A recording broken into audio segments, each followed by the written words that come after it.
brother, and a very good evening, and welcome to tonight's edition of Primetime News here on TV1. You're joining me, David Paldano. Now, before we head into your stories in more detail, let's first take a look at your headlines this evening.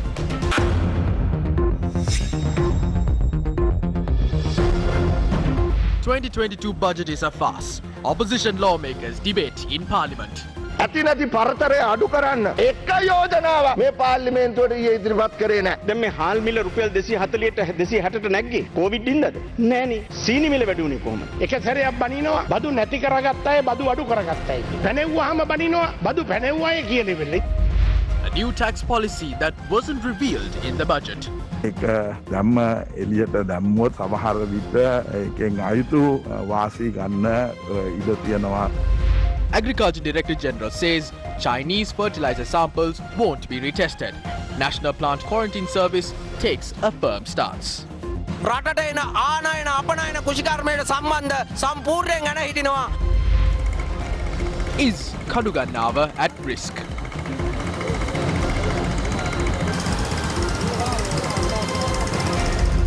Mahela enters ICC Hall of Fame.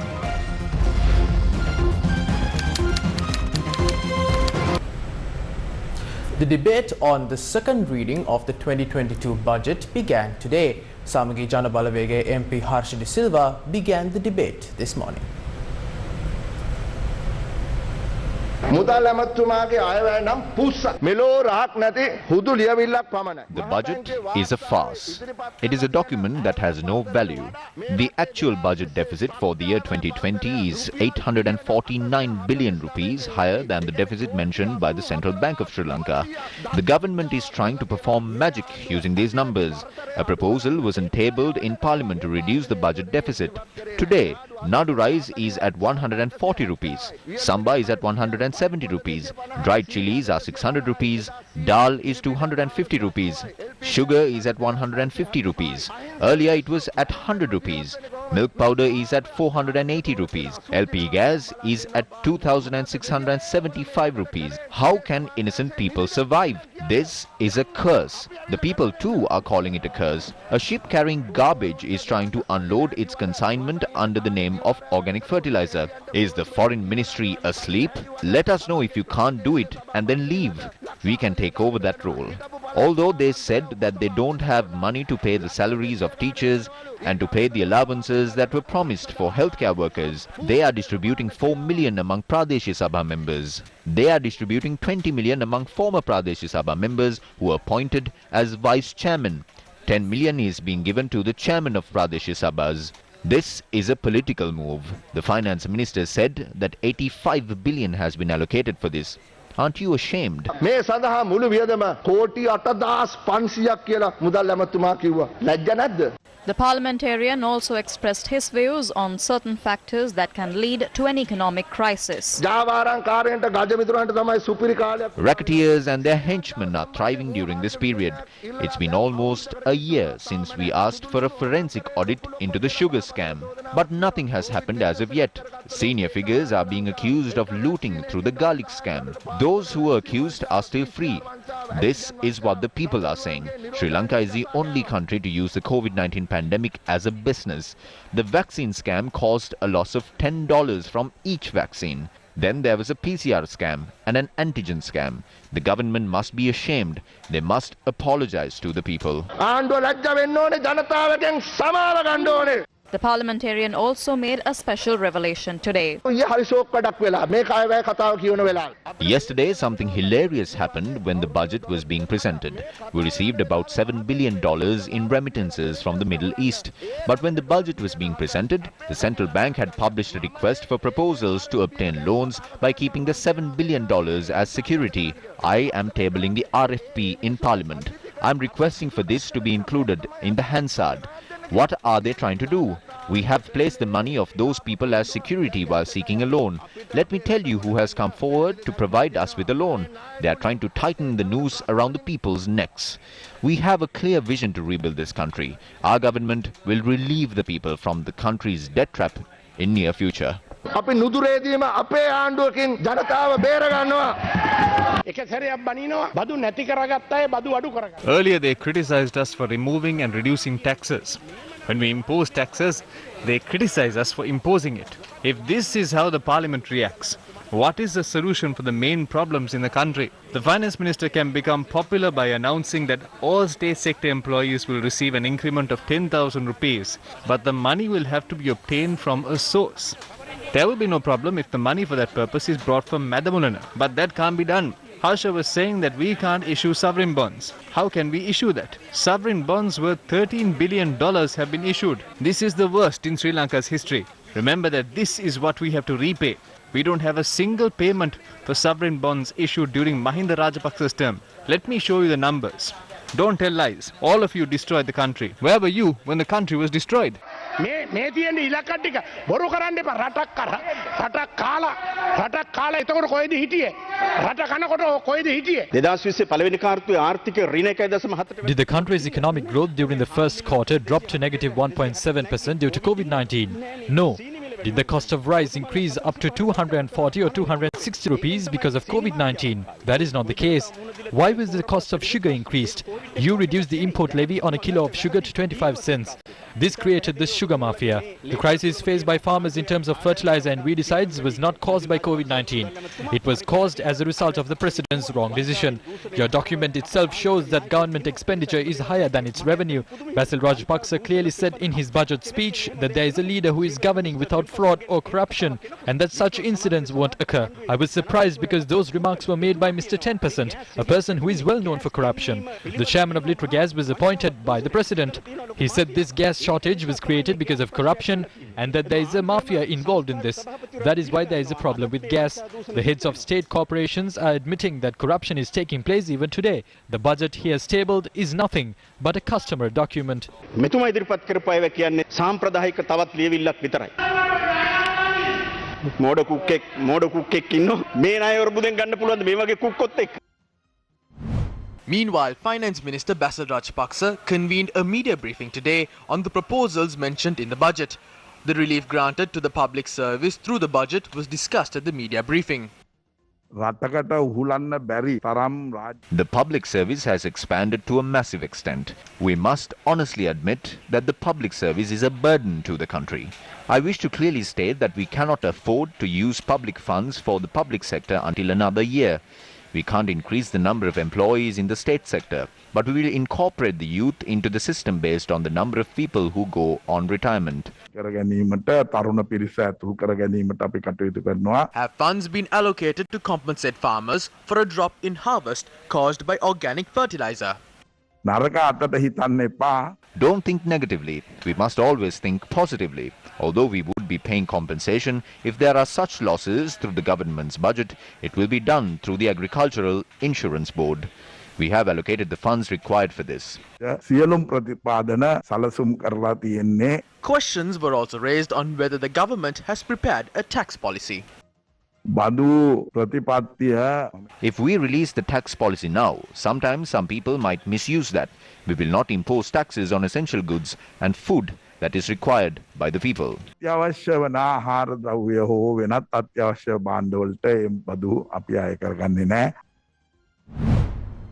Frontline Socialist Party expressed its stance regarding the 2022 budget. There is a large deficit in this budget. They have formulated plans to allocate money to everyone, including Pradesh Sabha members, and to increase their provisions. The entire cost is close to 4 trillion. 400 billion out of this 4 trillion is allocated to suppress people. 700 billion is allocated to deceive the people through glamorous election campaigns. Funds allocated for educational expenses have been reduced by 6 billion. And funds for the expenses of the health ministry has been reduced by 6 billion as well. Defense expenditure has increased by 3 times for 2022. Why is this money allocated? Who are we at war with? They have waged war against the people.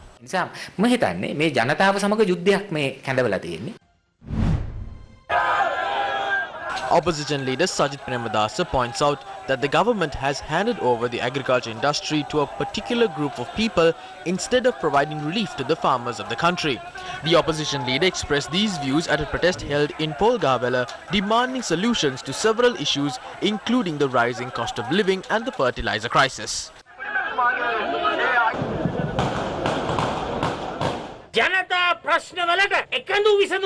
Instead of providing solutions to the problems faced by the people, the government has allocated a large sum of money that will be distributed to their close associates and henchmen through commissions. Apart from the era of queues, this government has created an era of commissions at present. The government has designated their henchmen to all divisions and villages. They said that they will pay compensation if the harvest will be less this time. But they haven't allocated a single cent for compensation payments. This government is a master of deception. Millions have been allocated to implement the recommendations brought forward by the Presidential Task Force for Green Agriculture. Government funds have been allocated to a group of 14 people who are not experts. Funds have been allocated to implement their recommendations, but solutions aren't provided for the problems faced by hundreds of thousands of farmers. There is no solution to the fertilizer crisis. There is no solution to the food shortage. There is no solution to the reduction of harvest. This budget has left farmers abandoned.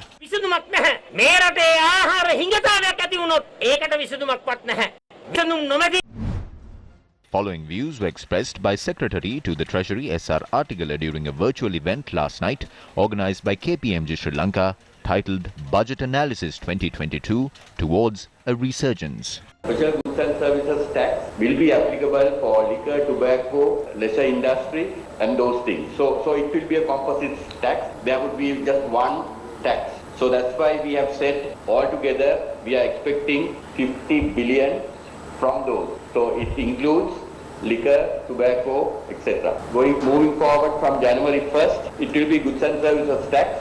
So the rates would be adjusted accordingly to have a composite tax, because I don't think we will allow the rates to come down. One of the questions that has come through is they said the revenue proposals this time didn't deal with direct taxation. A lot of them are indirect tax related. Just to understand the rationale behind that. We are not going to tinker with this, the tax structure that we have announced. But unfortunately, we have to do certain, within the broad framework, we did certain changes. That's why we have clearly mentioned this one-off. We want to have this clarity, the continuity and things. So that's why we haven't changed these things. Also, I think nobody will grumble, given the circumstances, paying a small amount, at least one-off. Chairman of the Advocata Institute, Murtaza Jafferji, speaking at the event, raised concerns about debt sustainability through the 2022 budget. Now, the tax buoyancy has a big impact because economy that is doing well, people make more income, more profit, therefore they have a higher tax base to pay. The next is that they have certain what they call one-off taxes, and they have also allocated something to tax administration, which is also very welcome. That the tax effort, the effort has to improve. But the tax policy, I have serious issues with it, because a good tax should be fair, should be easy to collect, and it should be efficient, that it shouldn't create economic inefficiency. So the Treasury Secretary says that we promised consistency, and therefore we only can do one-off things. I have a fundamental problem about consistency, because this tax policy is totally unsustainable. That they are projecting something like 10.5% of GDP tax revenue. A country like us, at our level of development, needs to be at about 16%, and our revenue to GDP should be around about 17 or 18%, because our expenditure is projected at 21% of GDP. So we just can't sustain that. Of course, we can't do it all in 1 year. So my sense is that we are running very large deficits, and debt is going to snowball, and it is already in a very unsustainable situation. So I have serious concerns about debt sustainability, and that is by far going to be the elephant in the room. The event also saw the participation of the Chairman of the Board of Investment Sri Lanka, Sanjay Mohottala, Lakshman Silva, Chairman of the Sri Lanka Banks Association, Suresh Dimel, Chairman of the Sri Lanka Export Development Board, Priyanka Disabandara, Tax Analyst at the Ministry of Finance, Sanat Ukwatta, President of Sri Lanka Hotel Association, and Suresh Pereira, Principal Tax and Regulatory Division at KPMG Sri Lanka. News First was the media sponsor for the event. The 32nd November Heroes Commemoration was held today. The Janata Vimukti Peramuna and the Frontline Socialist Party held separate events to mark this day.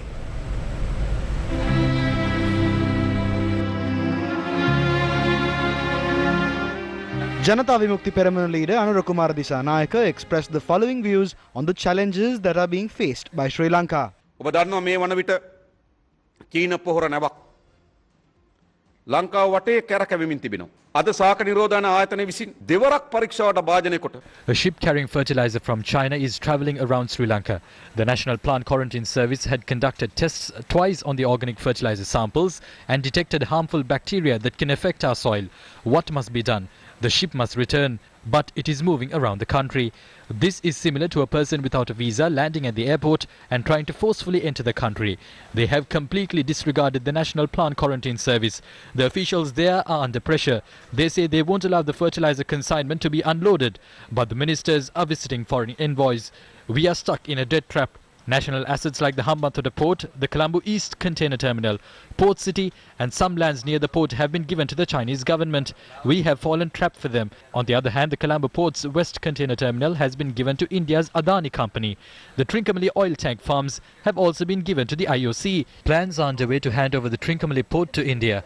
Our national assets are being sold to foreign nations. Plans are underway to sell shares of the Kerawalapitia power plant to New Fortress Energy. What is happening at present? We are indecisive at present. We don't know whether we should accept fertilizer from China or not. We have no choice at present. We are gradually selling our national assets to other countries. Cultivation lands across the country have been sold to the Dole company. National resources of our country are being sold off to multinational companies. There is a massive issue pertaining to the sovereignty of our country. It is our responsibility to secure these national resources and rebuild the economy of our country on these national resources. We have a responsibility to ensure a future for our children. We have the battle to bring forth freedom to our nation ahead of us. මේ ජාතික සම්පත් ආරක්ෂා කර ගැනීමත් මේ ජාතික සම්පත් මත අපේ රටේ ආර්ථිකය ගොඩනගමින් අපේ අනාගතයේ දුවදරුවන්ට සුරක්ෂිත රාජ්‍යයක් නිර්මාණය කර ගැනීමත් වගකීමක් අපිට තිබෙනවා. නිසා එදා වගේම මාතෘභූමියේ නිදහස පිළිබඳ සටන මාතෘභූමියේ නිදහස පිළිබඳ අරගලය අද අපි හමුවේ තියෙනවා. The Frontline Socialist Party had also organised an event to mark this day. The party's Politburo member Kumar Gunratnam raised concerns on the government's tax policy proposed through the 2022 budget. Company 62කට බදු ගහලා තියෙනවා වැඩිපුර. නේද බැසිල් රාජපක්ෂ මහත්තයා They have imposed a surcharge tax on 62 companies. Basil Rajapaksa proudly said that no one should oppose this because they are imposing the tax on companies that have earned massive profits. He is making these remarks to imply that they have taken a people's-friendly decision. We know that Basil Rajapaksa himself brought forward a bill to provide amnesty to tax evaders, defaulters and those involved in fraud. That was for them to release the money that they had laundered by only paying a 1% tax. It is the same people who say that they would impose taxes on 62 high profit-making companies that would eventually generate government revenue worth 140 million rupees. These are jokes that are said to deceive the people. But we have a clear idea on the country's current economic situation. මේ රට අද වෙනකොට මුහුණ දීලා තියෙන එක පැත්තක මේ තියෙන ආර්ථික තත්ත්වය ගැන අපිට අදහසක් තියෙනවා. Agriculture Director General Dr. Rajadhana de Silva says that the stock of Chinese fertilizer that was shipped to Sri Lanka won't be tested again. He said that there is no need to test the fertilizer stock at a third-party facility, although the Chinese company had made a request to that effect. Agriculture Director General Dr. Rajadhana de Silva said he is satisfied with the test carried out by the National Plant Quarantine Service on the samples of the Chinese organic fertilizer. China's Qingdao Sivin Biotech company had sent a letter of demand to the National Plant Quarantine Service, challenging its test and demanding $8 million as compensation. Meanwhile, the ship carrying Chinese fertilizer is currently 12 nautical miles off Sri Lanka. It is sad to note that even a minister, the president or parliamentarian is remaining silent when they have sent a letter of demand. Why is that? The ship carrying waste is trying to dump its consignment in the country. We wish to clearly state that it's the government and not the Chinese company that must provide a solution to this. If they are not opposing the letter demanding compensation, then the payment to the ship must be made using the salaries of the 225 parliamentarians. If the responsible parliamentarians and ministers don't get involved in this, we will have to make a decision tomorrow to completely halt operations of the National Plant Quarantine Service. If that happens, all agriculture-related imports to the country would be suspended.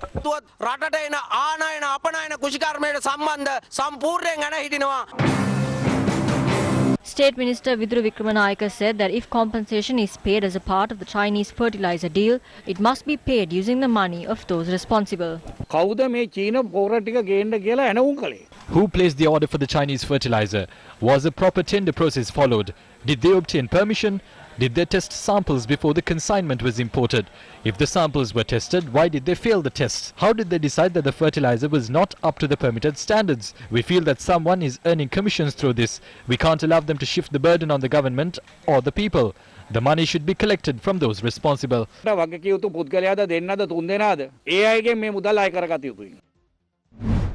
The program to introduce nano-nitrogen liquid fertilizer imported from India to the farmers of Valachene Batiklo in the eastern province was carried out today as well. Representatives from the Agriculture Ministry and several experts from the Indian Farmers Fertilizer Cooperative Limited, also known as IFFCO, that supplied nano-nitrogen liquid fertilizer took part in the program.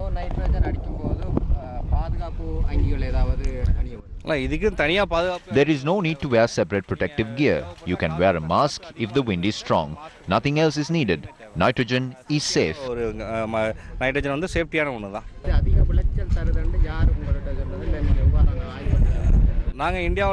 Tests have been carried out in 14 Indian agro universities regarding this. This fertilizer has been tested on 94 varieties of plants on cultivation lands of 11,000 farmers. According to those results, we can say that the harvest increases. $500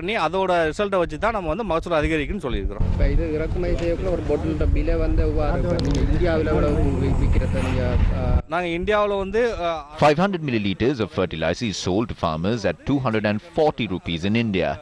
We do not have a say here regarding the price. That must be decided by the ministry. Ministry will decide. Only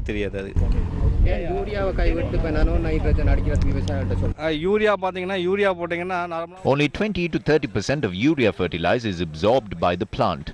Nitrogen is completely absorbed by the leaf of the plant. Urea could disperse with the wind. Water can be mixed with it. It can be consumed by animals like cows. We might also consume it. It is not good for our bodies. There are no such issues in nitrogen fertilizer. Worms will not be harmed. Urea kills worms in the soil. There are no damages. It is safe. Meanwhile, farmers of the area commented on the issues they face when using nano-nitrogen liquid fertilizer. They say they will give us 1 bottle per acre. Companies that manufacture nano-nitrogen say that the fertilizer will be useless if it rains immediately within 12 hours of applying, and that it must be applied again.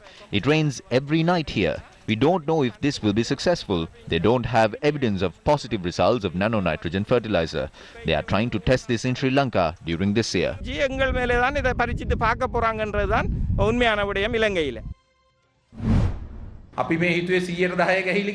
We were under the impression that they received a 10% commission, but it seems they have received a 400% commission.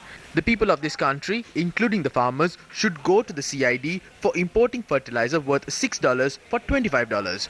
The cabinet papers were presented on the 18th of October. On the same day, the state-run fertilizer company opened a bank account, and on the next day, the fertilizer reached the island. It is clear that this was a plan and not a procurement process. The same nano-nitrogen fertilizer that was manufactured at the Keravalapitia compost station was sold at 30 rupees. Now they are importing the same fertilizer from China for 92 rupees a kilogram. Several financial organizations across the country have warned that there is a high chance of Sri Lanka going bankrupt by next year. The MPs sitting in the front row in parliament are a disgrace. අද මේ පාර්ලිමේන්තුවේ ආණ්ඩු පක්ෂයේ ඉස්සරහ පේලිය දිහා බැලුවා. ඒ ඉස්සරහ පේලියේ කතා කරන සද්දෙන් කතා කරන ටයිකෝට් ඇඳගත්ත 4-5 දෙනා දිහා බැලුවම අපි දන්නවා. මේ අමු පාදඩේ වරන. මේ පාදඩ දේශපාලනට අපි තිත තියන්න. While the fertilizer crisis has led to allegations of corruption, farmers are continuing to face many difficulties. This is a fate that has befallen the farmers of Minneria.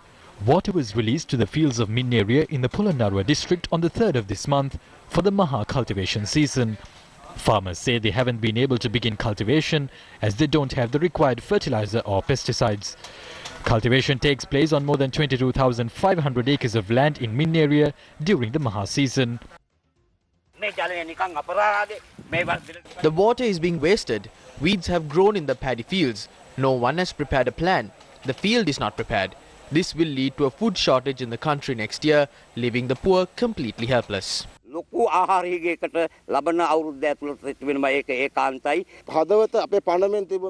paddy fields that we loved have turned into forests. We don't have the funds to incur the loss by trying to recover this.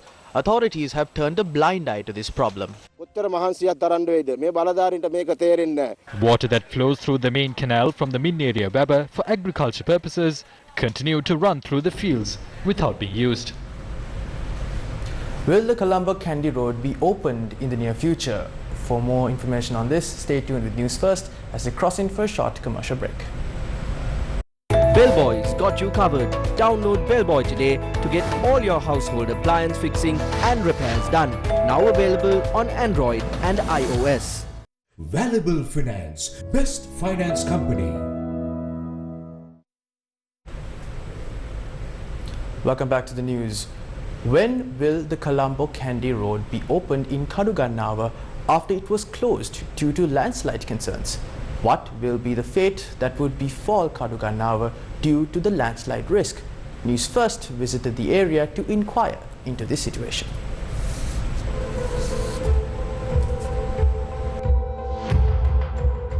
A row of shops along the Colombo Kandy Road in Cardogan was damaged after a mound of earth collapsed amidst heavy rains on the 9th of this month. All shops have been removed from the area as it has been identified as a high-risk zone for landslides. Due to the dire situation in this area, the date on which we can reopen the road has not been confirmed as of yet. Officials from the National Building Research Organization today visited the location in which the mound of earth had collapsed. A special machine was used to remove the water that was running between the soil. This would ensure that the soil is kept dry. This is basically because of the sudden improvement of water pressure in the subsoil layers. Therefore, what we are now doing is to reduce the water pressure developed within that unstable mass. The methodology called horizontal drilling is adapted to drill horizontal hole to remove the water under the influence of gravity. The movement of vehicles along the Kandy Road in Lower Cardogan has been suspended. Army officers and officials at the Mavanalla District Secretariat have been dispatched to the area. The NBRO has dispatched a team under the supervision of its director RMS Bandara to prevent the soil from being saturated by water flowing down the mountain.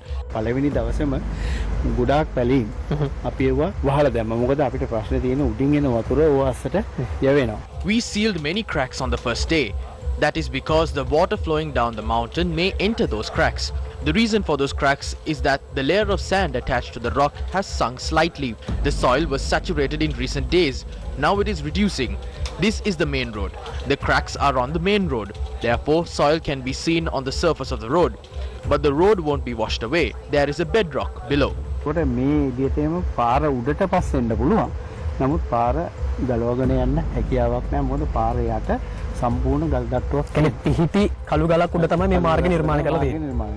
decision hasn't been made on reopening the road in Lower Cardogan. The decision would be made based on the situation of rains and landslides in the future.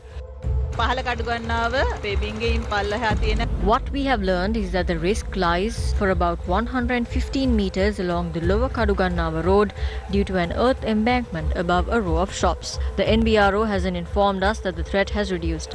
We are discussing this matter.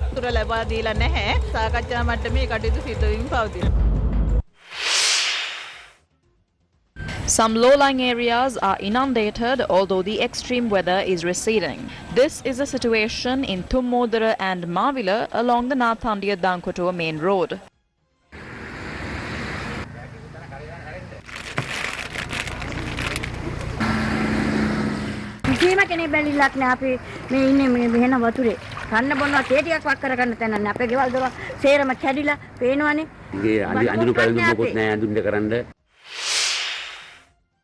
Three sluice gates at the Mausakale Reservoir were opened by 2 inches each from last night until this morning.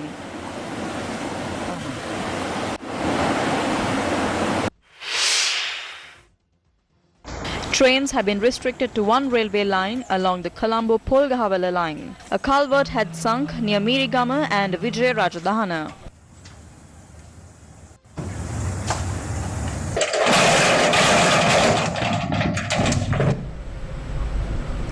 Meanwhile, India's Chief Justice has asked the government to prepare an emergency plan to tackle New Delhi's toxic air quality.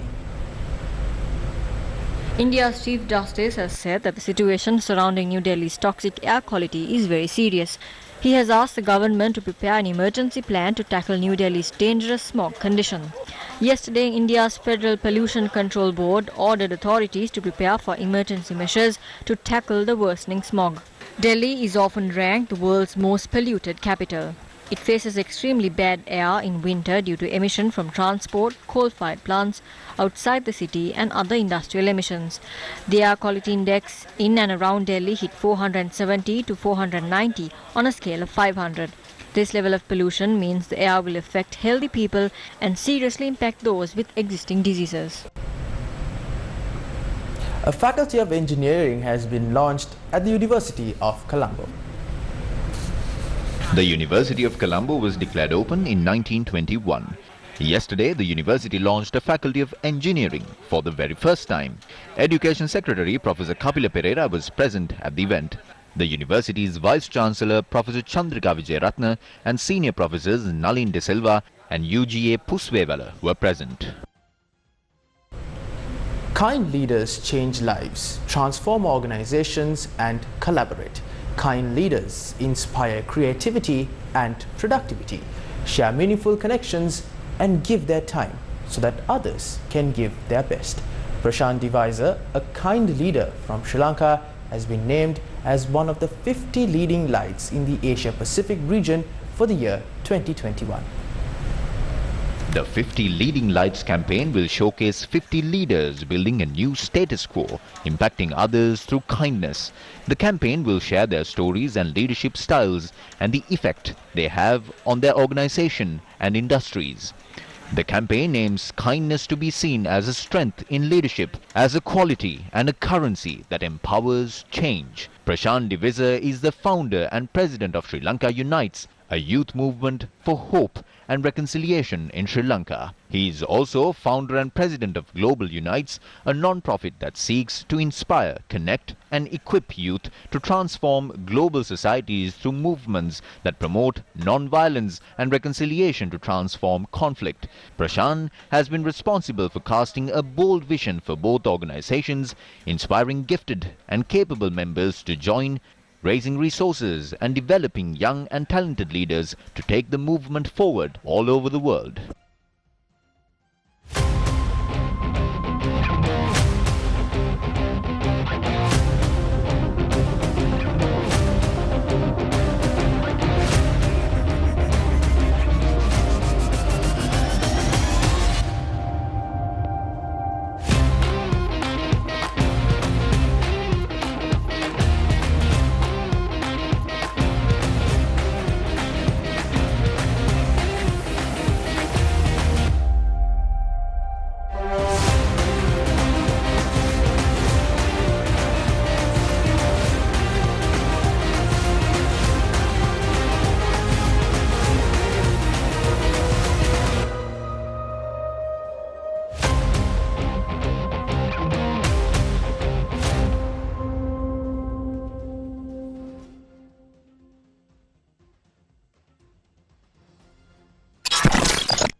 And finally, on to your sports news, breaking headlines this evening. Sri Lankan cricketing great Mahela Jayawardena has been inducted to the International Cricket Council's Hall of Fame. And with that, we wrap up prime time news here on TV1. For more news, log on to our award-winning website, that is www.newsfirst.lk. For the Newsfirst team, I'm David Paldano, along with the sign interpreter for tonight, Talka Gabriel. Take care and goodbye.